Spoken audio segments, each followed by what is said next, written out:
Notebook on Cities and Culture's Korea Tour is brought to you by Daniel Murphy, David Hayes, and Polar Inertia Journal, an outlet for artists and researchers documenting the urban condition at polarinertia.com.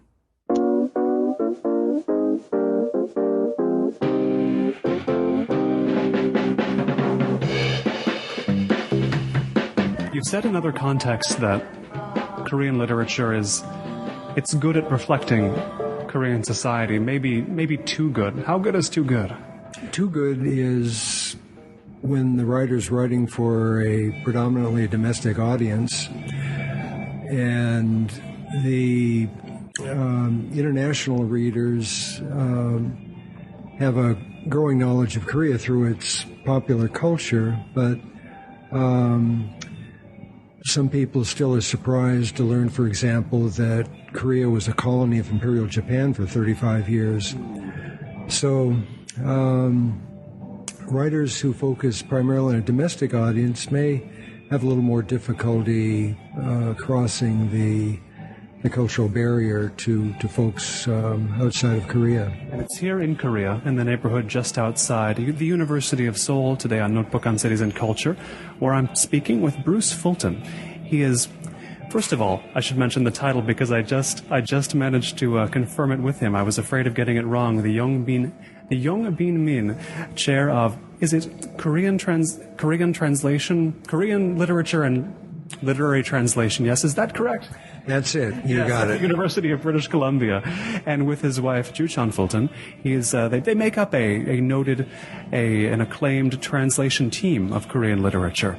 The first time you came here was in the Peace Corps, yes, in the 1970s? That's correct, February of 1978. Now, I've talked to foreigners here who have been in the Peace Corps, but they never got sent here. They never came here on the Peace Corps. What was this country like when the Peace Corps sent you here? Well, I think the big difference is in the change in technology. By February of 1978, Korea was just 10 years away from hosting the Olympics, and the export-led industrialization strategy that President Park Chung-hee had initiated was starting to bear fruit, but the country is still very much a militarized society, and many of us noted when we landed at Kimpo Airport in February of 1978 the gun placements, the artillery placements along the runway, and I remember that in our very first weekend in downtown Seoul. One of my newfound Peace Corps friends and I decided to take a hike up Inwang Mountain, which is directly behind Gyeongbok Palace, smack dab in the middle of the city. But as soon as we got within range of the mountain, we encountered a military policeman who waved his hands no at us, and so we began to learn right away that there were certain places that were off limits. There was still a curfew then, midnight curfew. There were occasional blackouts in the evening that were civil defense drills, and that could be a little discomforting if you're in a strange part of town and suddenly there was no light. But otherwise, the city itself, the main structures were in place, and the transportation system was excellent. Already in the late 1970s. Yeah, prices were very reasonable.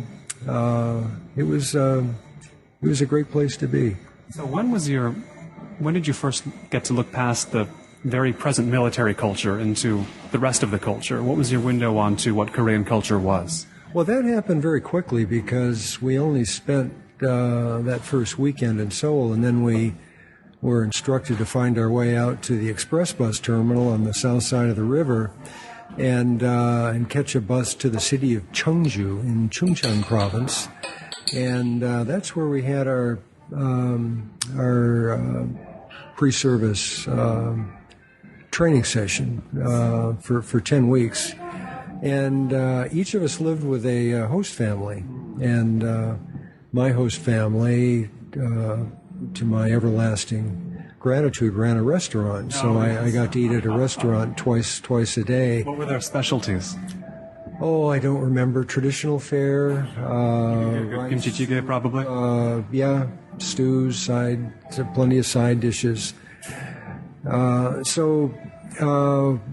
then after our 10-week session was up, we had a choice of serving in a large city, a small city, or the countryside.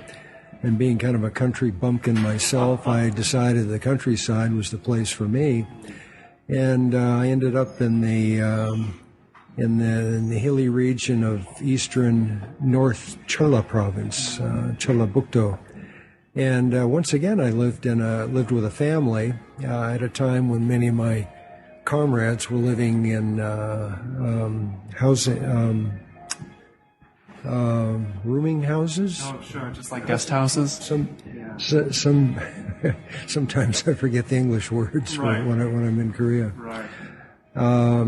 But once you get on the countryside, there's very little evidence of the militarization of the country. If you could run across the occasional army base, and you could see camouflage bunkers and barbed wire beside the road, but other than that, it was like being in two different countries. There's Seoul, and then the countryside, which was much like it had always been. Not quite as heavily forested as it is 35 years later, but very quiet. I found it very, very calming, and the true land of the morning calm was there in the countryside. Yeah. Do you still find the divide between Seoul and the countryside as stark today as you did in the 70s? Well, I don't spend nearly as much time in the countryside as I'd like to lately, but I have found that there's the national infrastructure is much more in evidence. In my home in North Jeolla province, I used to have to take a local bus for almost 2 hours to get to the provincial capital, Cheonju. And the last time I was there, I think 5 or 6 years ago, to my great surprise, there's now an expressway. And the new high-speed train has come in. There's been a lot of construction. The artist who did one of the covers for one of our books is an activist and is involved in activism in construction in the countryside that, say, alters the flow of rivers or involves carving out the landscape. So there's increasing evidence of development in the countryside. And from what I've heard, the economic level still remains quite different from the affluence of Seoul and the satellite cities. There's been a continuing population shift from the countryside to the cities. So my sense is that there's a distinct divide culturally, economically, in terms of class consciousness between the big cities like Seoul and Busan and the countryside. I even hear city people here, though, insist that the best food is in Jeolla still. It can't be beat. It's impossible. Yeah. How quickly or how long did it take for literature to enter the conversation when you were first here in the 70s? When did the subject of Korea's literature start coming up? Well, in my case, it was 1979 when I was assigned to Seoul National University, and I had the good fortune to have an office next door to an English literature department who's specialist in American literature, and he happened to be translating a novel by Hwang Sun-won, who later became the focus of my dissertation at Seoul National University. But At this time, in 1979, one of his novels was being translated, and the professor who was doing the translation asked me to help with the proofreading, and I was able to meet Mr. Huang in that way. Mr. Huang gave me a collection of stories that Edward Poitras had translated and published some 5 years earlier by Heinemann Asia. And Edward Poitras and his good wife Janelle were longtime Methodist missionaries here. They lived in country for about 30 years. They knew Kim Dae-jung.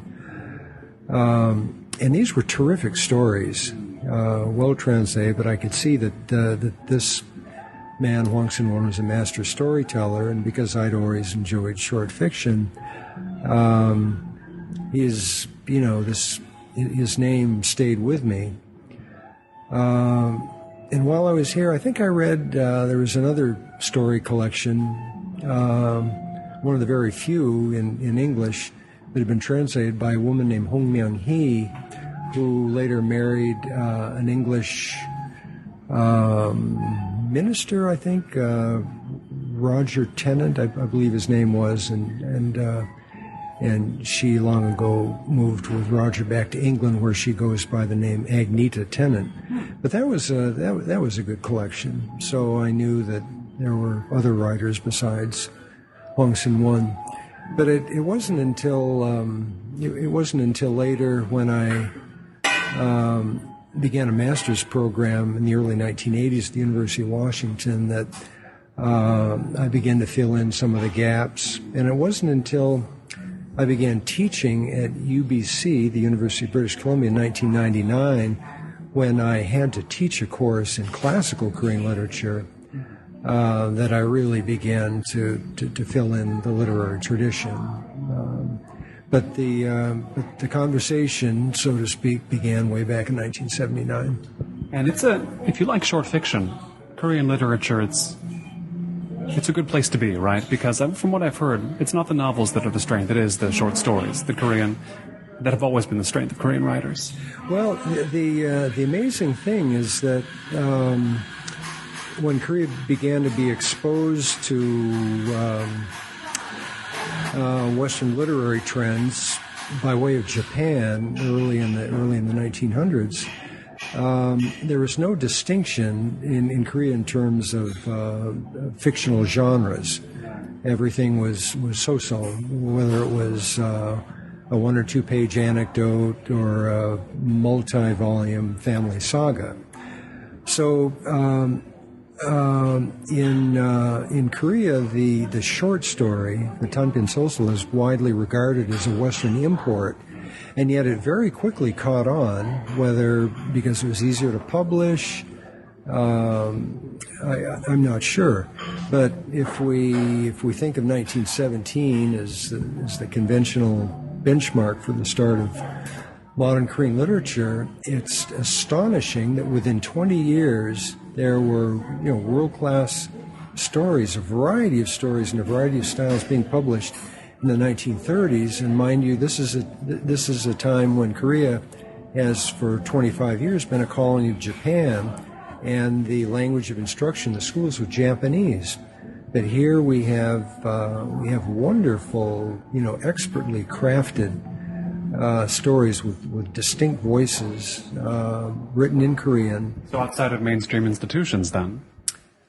If it was, I imagine during the colonial period, just because it's written in Korean, they had to write it somewhere other than mainstream institutions, or they had to be available somewhere other than in the mainstream. There was a highly developed literary culture during the colonial period, and this is perhaps one of the results of the March 1st, 1919 democratic uprising, which was, by most accounts, rather brutally suppressed by the Japanese. And to their credit, they realized, well, maybe to their credit or to their tactical advantage, they decided that one way to ease the kind of pressures that would result in a nationwide demonstration was to allow the colonial subjects more freedom of cultural expression. So until the very late stages of the colonial period, the 1940s, there was a thriving literary culture in Korea. Coterie magazines founded around groups of like-minded writers. A lot of these writers had jobs with newspapers or with these magazines. Some of them were teachers. But it wasn't until the early 1940s, the so-called Dark Ages, the amhukgi, that it became very difficult to publish in Korean. But even then, we have some publications in Korean, and my sense is that these were kind of self-published compositions that somehow managed to fly under the radar of the Japanese censors. So essentially from the 1910s onward, we, in all eras, have a Korean literature. Well, the written literature, of course, goes back to the importation of Chinese characters onto the peninsula, roughly, I guess, around early Jeolla times. And of course, with the invention of Hangul by the great King Sejong, officially announced to the people on my birthday, by the way, October 9th, Koreans had a vehicle for expressing themselves in their own language. The literati, for the most part, continued to use Chinese characters as their preferred medium of literary expression, but writing in Korean and in Hangul dates back to the mid-1400s in early Chosun. And what distinguishes the modern literature is, as you might expect, a more modern use of language, the addition of psychological insight, and a kind of a strategic attempt at a time when Korea was in danger of losing its cultural identity to bring the spoken language and the written language closer together.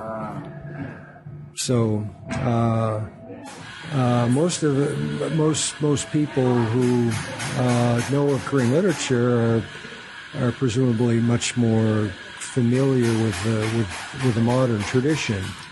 But it would be interesting for people who are familiar with Korean popular culture and for recreations of familiar Korean stories like the Chunhyang story or the Shinchang story to realize that these stories existed in a variety of forms in classical Korea, folk tales, the pansori, the oral narrative, half sung, half spoken, and also in fictional form.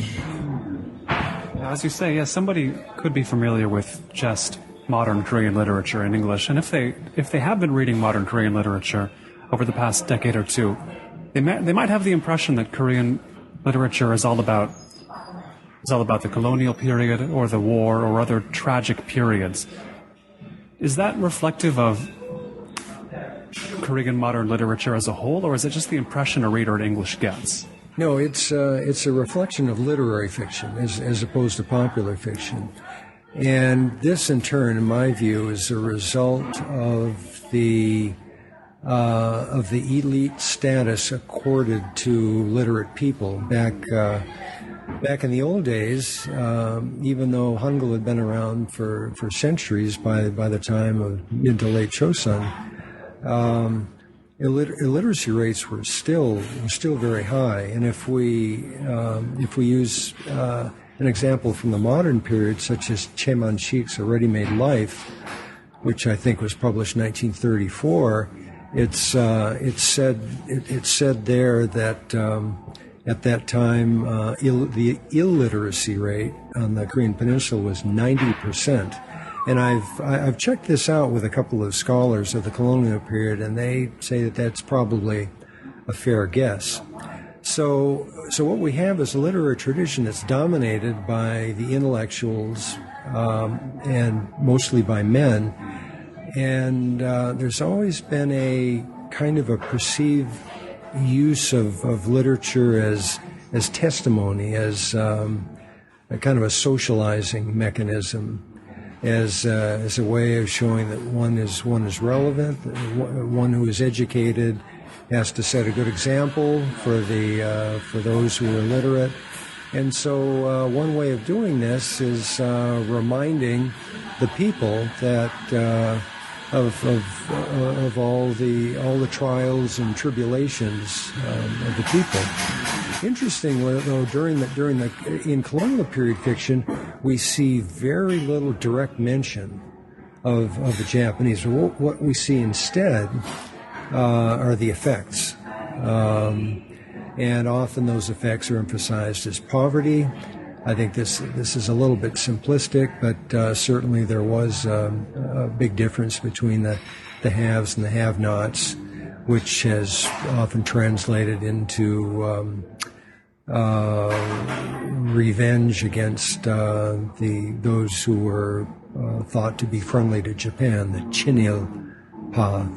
Following the division of the peninsula in 1945 and the establishment of separate regimes north and south in 1948, and then the Korean War in 1950, the military dictatorship, there's been plenty of issues to engage Korean authors, not just fiction writers, but also the poets. Some of them have suffered jail stints during the period of military dictatorship. So until very recently, it's been difficult for an author to avoid somehow checking in with the tried and true subjects, and those who do not are sometimes subject to criticism such as this writer lacks historical consciousness, yaksa ishik. But times are changing very quickly in the new millennium. They are, but it seems like no matter what the type of cultural product, no matter what type of culture it is, in Korean culture, the remembering of collective suffering seems to be very important, very, very much a way to unite everybody, right? Well, to unite some people, but it also, in the minds of others, it continues to be a divisive strategy. Divide who from whom? Well, to divide the people of Jeolla province from the rest of the country, to divide those thought of as liberal and progressive from those thought of as conservative and in some cases reactionary. It could be divisions of class.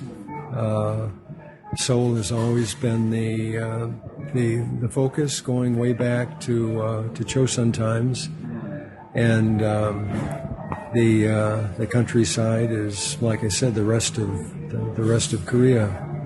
So there's still the potential for class divisions, regional divisions, ideological divisions. How much, or to what extent did they expect you in the Peace Corps to learn Korean? We were expected to learn functional Korean.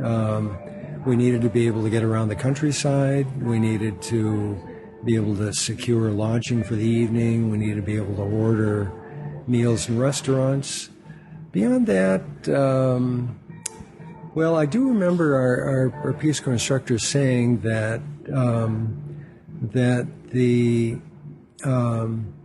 those volunteers who made the most progress in learning Korean had two attributes. One was their drinking capacity, and the other was their desire to communicate with the people who spoke Korean, i.e., our hosts in Korea. And this sounds this sounds perfectly, there's nothing surprising about this, but you yourself have probably been asked many times by people outside of Korea who have come into contact with Koreans and have had difficulty communicating in English.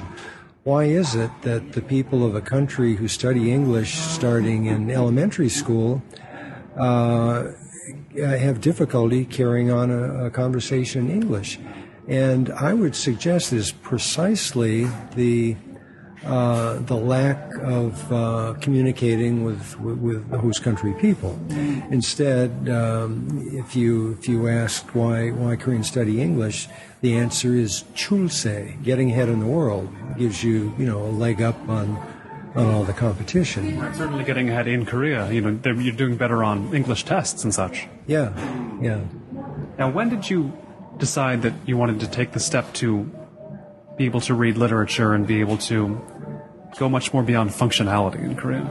Well, it was during my master's program, and having gotten to a certain level in the spoken language, I had an opportunity to study writings in mixed script, meaning modern writings, fiction, essays, written in Hangul, but with a good helping of Chinese characters. As in, say, Japanese, where they'll put a lot of kanji in there. Yeah. So that's when I began learning how to read. I had been in Korea 2 years, but I never really learned. I mean, I could read signs and stuff, but I had no exposure to literary Korean written in Korean. So that was simply part of my program. And then I had the good fortune to reconnect with another professor from Seoul National University, another specialist in American literature, but not the one who was translating the Huang Sun-Wan novel. And he was at the University of Washington, I think, for 2 years as a visiting professor. He was a specialist in Jewish American literature, and he was writing a book on the subject. But at the University of Washington, he was teaching, they're on a quarter system, so each quarter, fall, winter, spring, he taught a course on Korean literature. The one in winter quarter was in translation, but the ones in the fall and the spring were using original text, and it was short fiction. And I sat in on these two, got copies of the Korean stories, and I'd gotten to know Professor Kim. His name was Kim Jongun. And some years later, after our translation career had been launched, I said to Professor Kim, we both really enjoyed those stories from the early 80s. Why don't we make a collection? And we focused on the stories from the colonial period. And the result of that was our early Masters of Modern Korean Fiction book, A Ready-Made Life. So by the time Ju-chan and I finished our master's program, she did a master's program in special education, we had some experience in both reading and in translation, and it continued from there through kind of a series of very lucky occasions, I'd say. As you say, the literature of Korea is sometimes too good at reflecting society, but for somebody who's a foreigner coming in from outside, for you reading it, that was good, right? You learned much more directly about Korean society by reading the literature, right? Yeah, that's right. If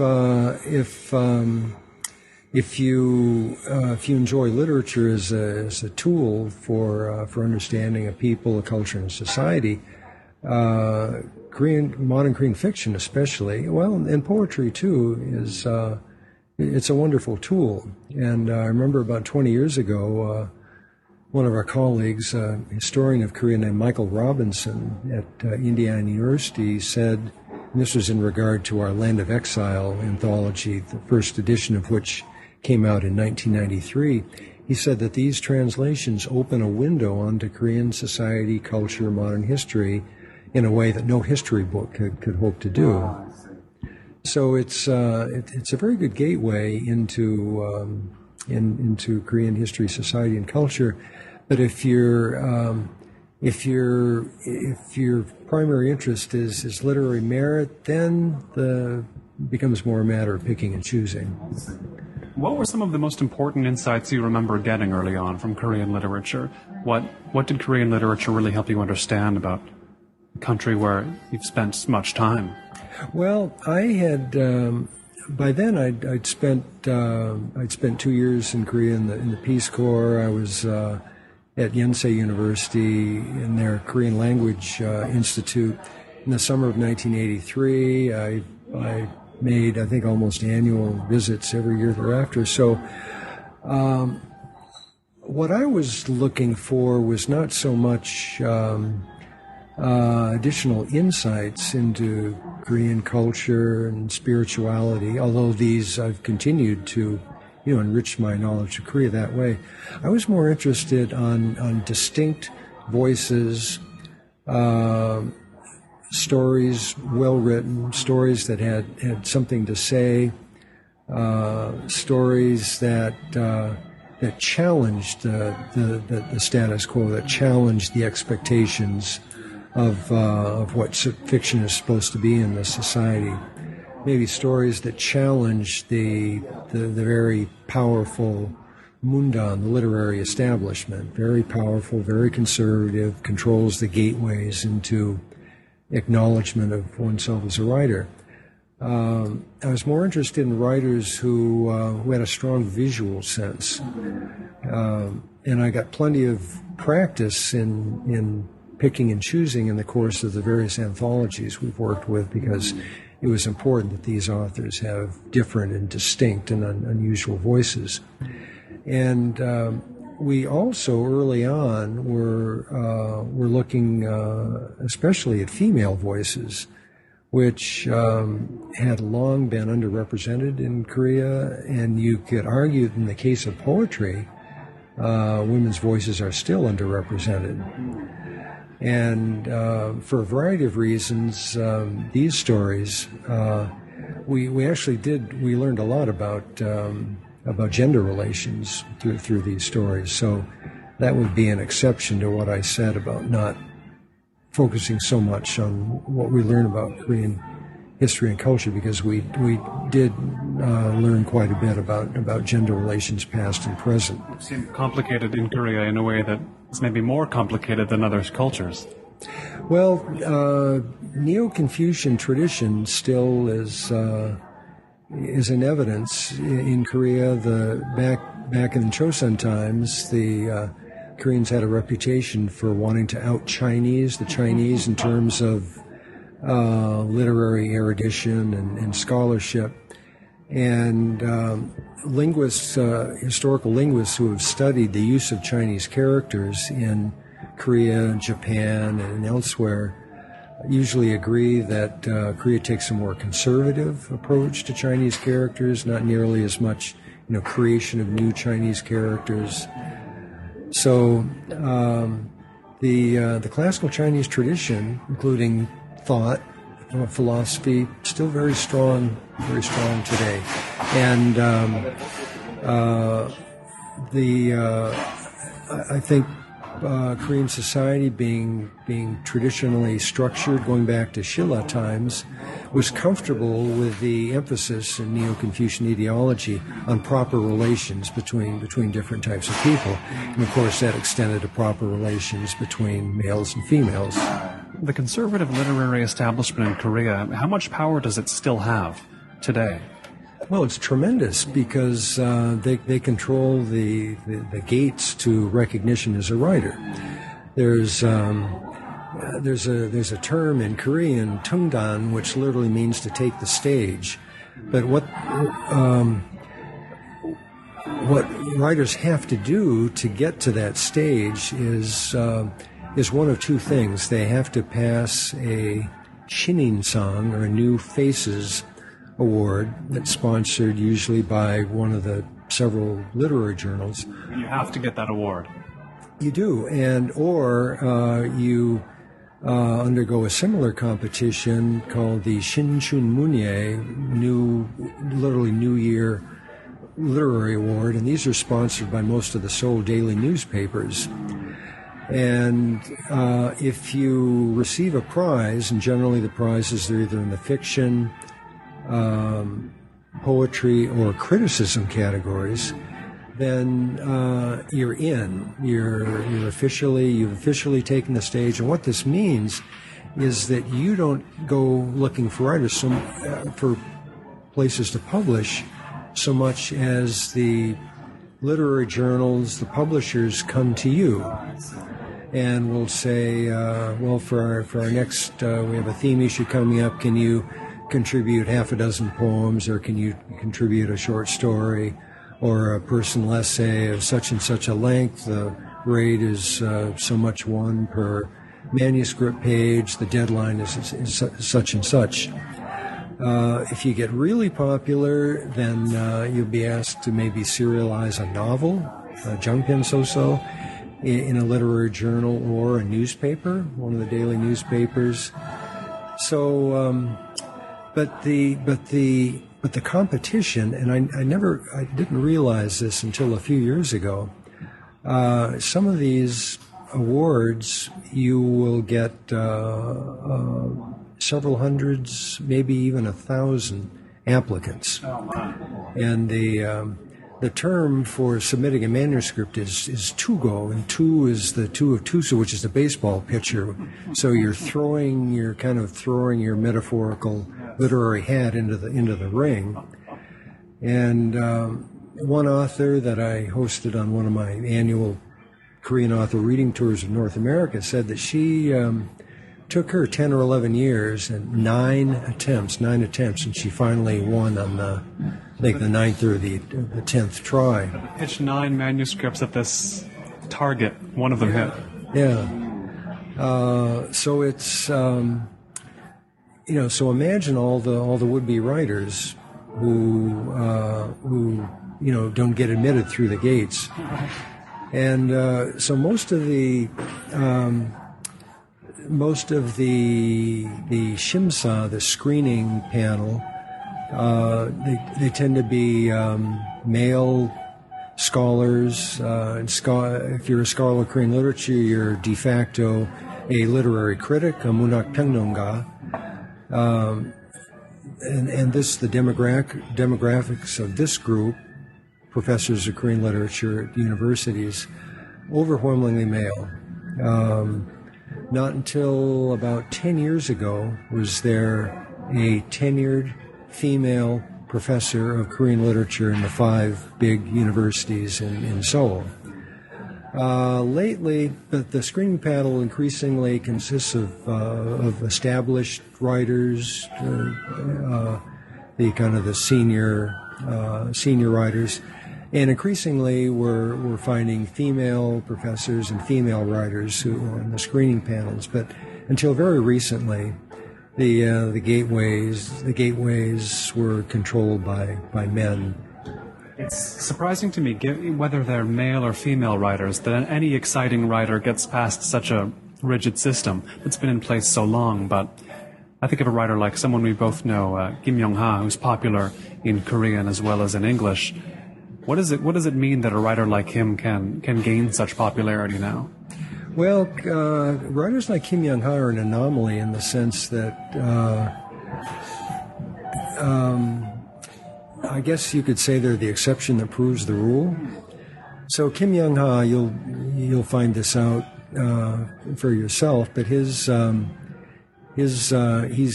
given talks about this before, and I think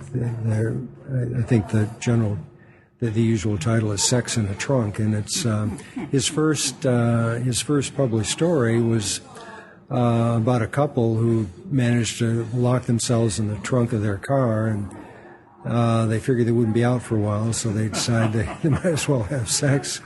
Well, he didn't. He submitted it, but didn't get anywhere with it. He ended up getting it published for kind of a punk rock magazine in the Hongik University area, the famous Hongdae cultural hub. And I guess on the basis of that story, he was able to publish what's really a novella. It's sold as a novel in the U.S., but that's the I Have the Right to Destroy Myself, which is very hip and caught the attention of publishers and readers outside of Korea. But very, very few writers have been able to do what Kim YongHa did. So he hasn't really set a precedent in that way? It hasn't made it more possible that he's done it? I can't say that it has. Most of the authors that I know of, either personally or by name, you see from their bios that they almost without fail have taken the stage by virtue of receiving a prize in one of these New Faces or New Year's literary arts competitions. Now, you teach at the University of British Columbia, and you live in Seattle. So these are two Pacific Rim cities, certainly, that are very notable, and they're both cities with an Asia consciousness, different in each one. But how much of a Korea connection do these cities have, Seattle and Vancouver? Well, Seattle has the older one just by virtue of the history of immigration, or the, I guess, history of the Korean diaspora, you could almost say.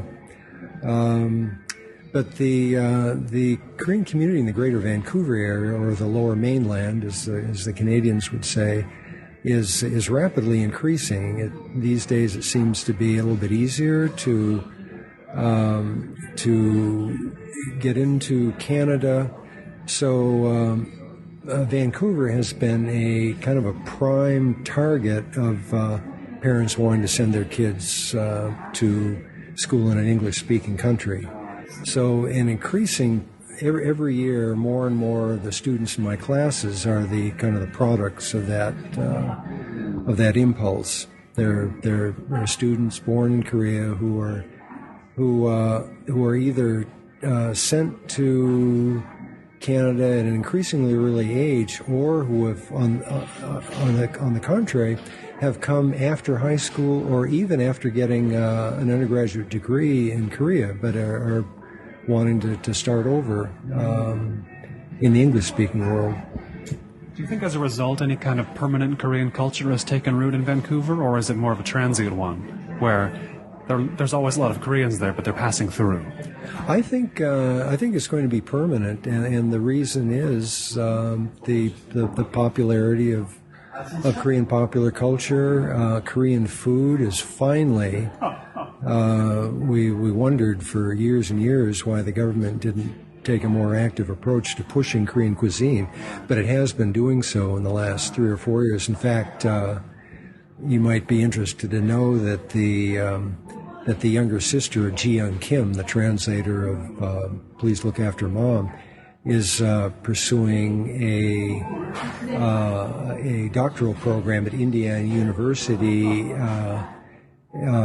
focusing on food studies and food as a product of proselytizing, or national proselytizing, branding, and so forth. So beginning to see more restaurants springing up around town, and in my own courses at UBC, especially the language courses, I'm seeing an increasing number of non-Koreans, especially students of Chinese heritage, getting an interest in Korea. So there's no doubt in my mind that Korea is here to stay, whether you're in Vancouver, Seattle, Los Angeles, or other parts of the world. I live in Koreatown in Los Angeles, and yeah, it's certainly there. It's certainly in Koreatown to stay, I can tell you that. People say it feels like a bit of soul from 30 years ago, like an older soul put down there in Los Angeles. But I grew up around Seattle, and there in the suburb called Edmonds, I actually got my own introduction to Korean food at a restaurant called Hosuni in high school. Yes, it's a good one.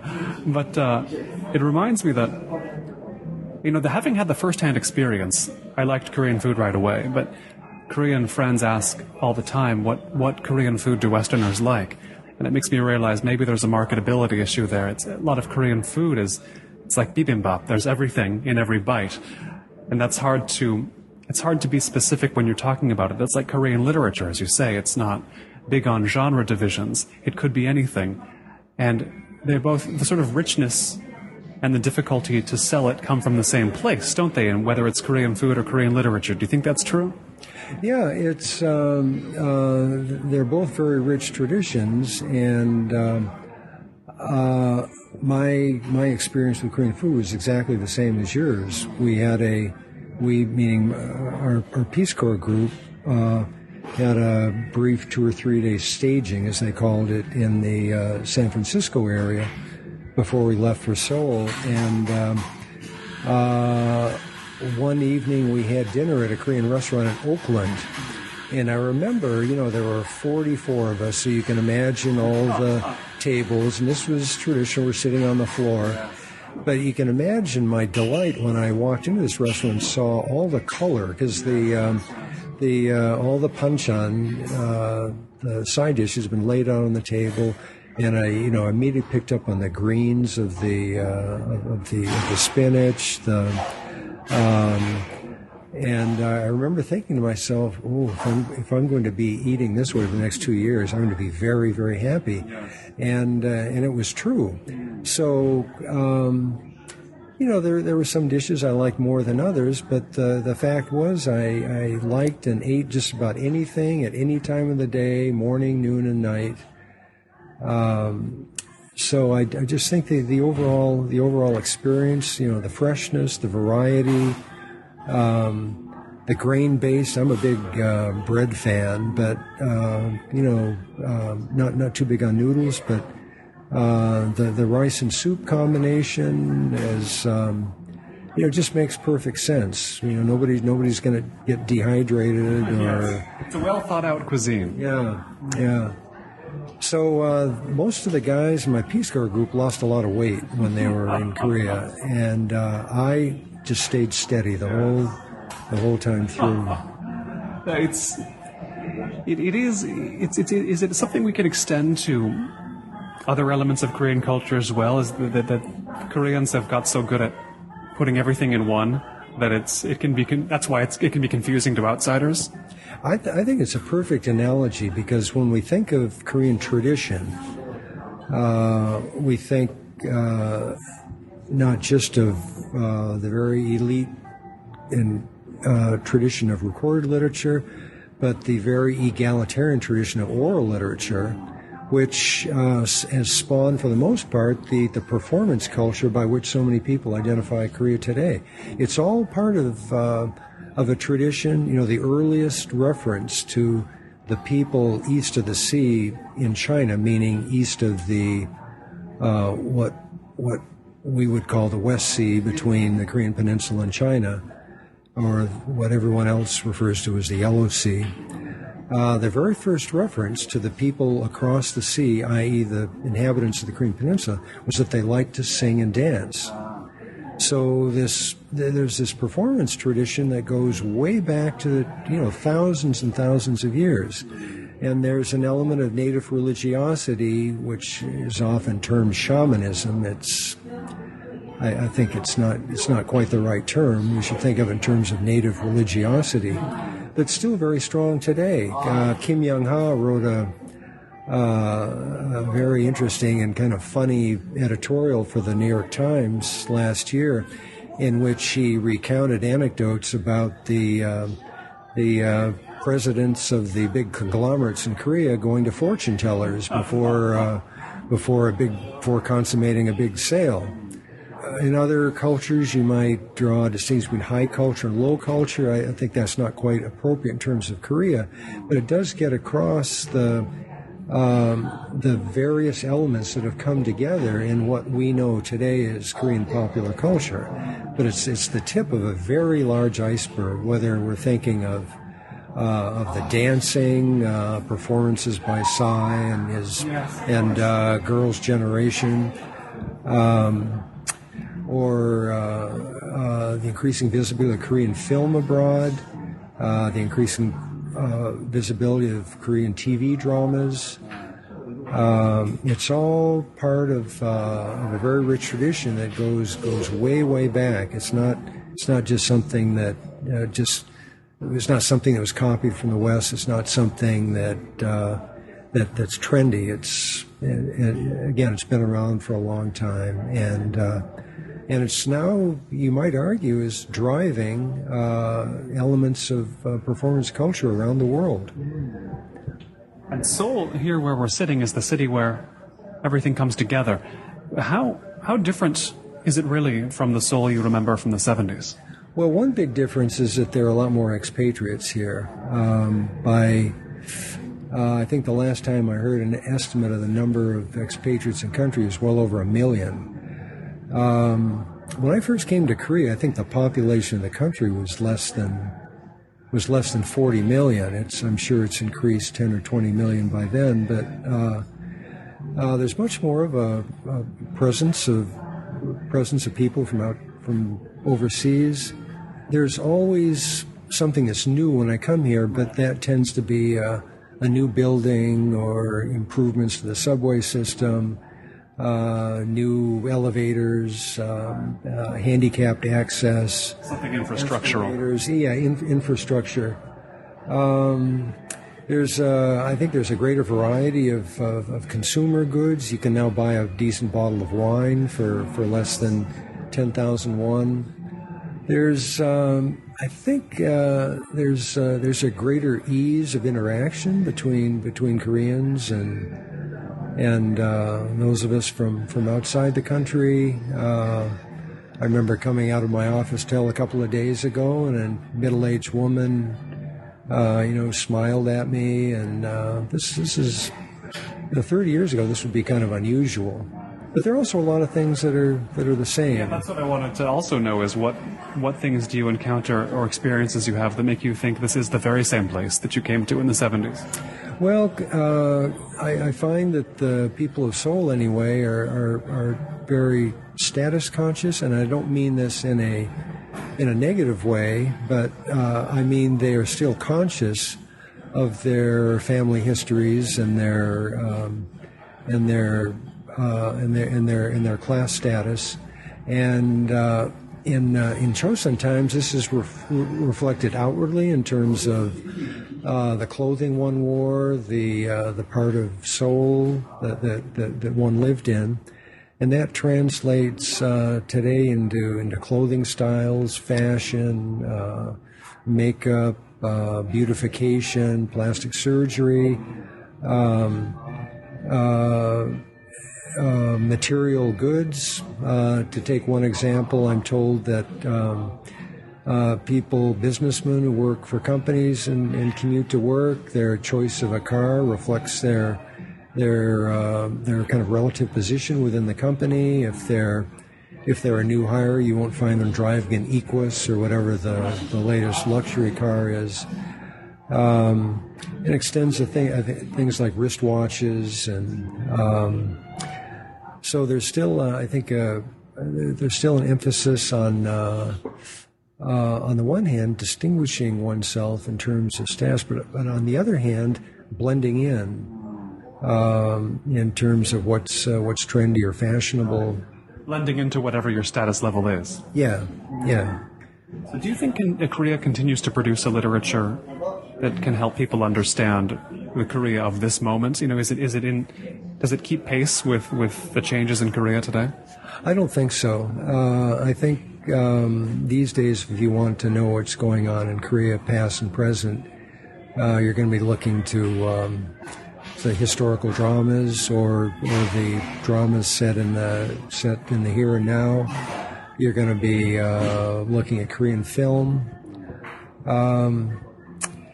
Jo Jung-nae, who's an author that Ju-chan and I have known for decades and whom we've recently been translating, wrote recently that he finds New Millennium writing to be very difficult to engage with or access because almost all of it is almost all first-person accounts, and a lot of the action takes place inside the head. He said today's writers have forgotten or don't like or uncomfortable or don't know how to write a third-person narrative.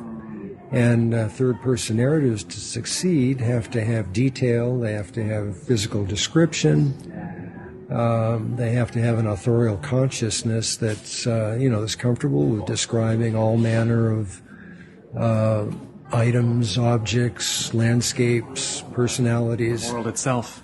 Yeah. So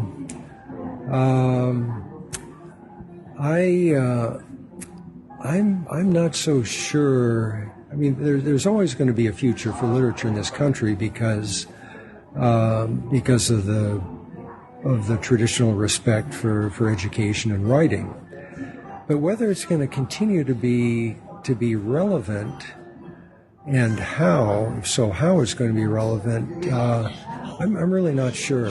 And so, professionally, as a teacher of Korean literature, not just a translator, I'm increasingly trying to make connections with these parts of Korean popular culture that do a better job of engaging a wide variety of people at the same time that they illustrate what's going on in Korea. What does the best of Korean literature and the best of Korean, say, television or film have in common to you, other than they're by Koreans? I'm not the best to ask about dramas and film, because our experience with dramas was confined mainly to the mid 1990s, when we had a favorite video rental store, and there were a couple of programs we got hooked on. But I would venture to say that as far as the dramas are concerned, the thing that is shared with some contemporary fiction and that is shared with Korean tradition in general is family life, or the interactions among a group of people. A lot of stories now tend to be first-person accounts of people who have kind of limited interaction, or their interaction with people is limited to the virtual world and not the real world. But there are some writers, in particular, a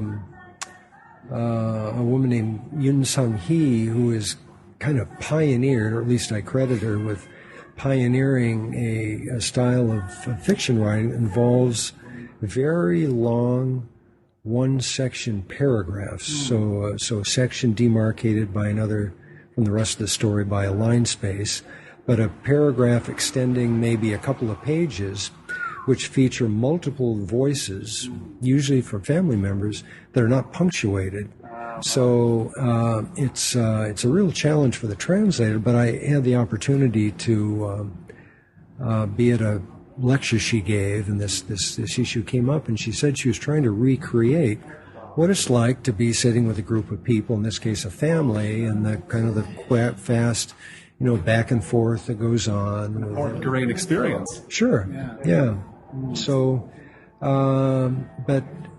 And there are other writers who've adopted this strategy, and I think it's an engaging way to write a story. But on the other hand, there are a lot of writers and stories that increasingly express this anomaly, this feeling of dislocation and separation, the being lonely in the crowd kind of experience. And that may not be an altogether pleasant topic for a lot of people, because we know now that South Korea has a very high suicide rate, very high divorce rate. So whether these kinds of stories are going to find a wide audience, I think is anybody's guess. It is hard to say, but to me, as someone interested in Korea, and I think for anybody else who is, they sound like still fascinating reading, still a window onto the culture. And it's here, by the way, in Seoul that I've been speaking with Bruce Fulton. He is the Yongbin-min professor of chair of Korean literature and literary translation at the University of British Columbia. And he's also, with his wife Ju-chan Fulton, half of an acclaimed Korean literature translation team. Bruce, thanks so much. Thank you, Colin. This has been Notebook on Cities and Culture. I've been Colin Marshall. You can keep up with the cultural creators, internationalists, and observers of the urban scene on the show at colinmarshall.org. Thanks. And special thanks to all the backers of Notebook on Cities and Culture's Korea tour on Kickstarter. Adam Hartzell, Aidan Nullman, Alfred Lee, Andy Cooney, Angus Gordon, Bala Chenupati, Cam Smith, Chin Music Press, Dan Caraselli, Danny, Deborah Smith, Emmett Farragher, Umberto Grant, Ian Plosker, Ismail Kennedy, Jackie Gast, Jay Chang, Jeffrey Davis, James DeVito, Jonathan Filbert, Josh Paget, Kimberly Hahn, Manvir, Mark Hines, Matthew Workman, Maureen Kincaid Speller, Monica Eck, Michael Fransky, MJ Pritchett, Patrick O'Flaherty, Patrick Park, Piers Rippey, Robert Salzberg, Samuel Hansen, Sean Brown, Themistocles Crucis, Thomas Unterberger, Timothy Dobbs, and Wayne Wright.